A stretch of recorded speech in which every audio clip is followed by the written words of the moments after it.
নমস্কার, symbiosis guidance সার্ভিসেসে আপনাদের সকলকে স্বাগত জানাই। ক্লাস 12 অ্যাপিয়ারিং বা 12 পাস আউট যে সকল ছাত্রছাত্রীরা এবছর বিটেক কোর্সে ভর্তি হতে চাইছেন অথচ বুঝতে পারছেন না কোন কলেজে ভর্তি হতে গেলে ঠিক কি করণীয় বা বর্তমান সময় কোন কলেজ বেস্ট ক্যাম্পাসিং অফার করছে, তারা এই ভিডিওটি শেষ পর্যন্ত দেখুন। পশ্চিমবঙ্গের টপ ইঞ্জিনিয়ারিং কলেজেস যেমন IEM, টেকনো ইন্ডিয়া, হেরিটেজ ইত্যাদি কলেজে সরাসরি ভর্তি সম্ভব। সেজন্য আপনাকে জয়েন্টের রেজাল্ট বা ক্লাস 12 এর রেজাল্ট অবধি অপেক্ষা করার প্রয়োজন নেই।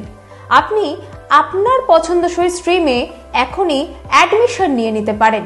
এছাড়াও যারা পশ্চিমবঙ্গের বাইরের বিভিন্ন নামিদামি কলেজ যেমন kit, VIT, SRM, RV, PES ইত্যাদি কলেজে বিটেক পড়তে চাইছেন, তারা উক্ত কলেজের নিজস্ব এন্ট্রান্স এক্সাম দেয়া থাকলে বা ফর্ম ফিল আপ করা থাকলে সরাসরি ভর্তি হতে পারবেন। বিশদ জানতে নিচের দেওয়া নম্বরে যোগাযোগ করুন।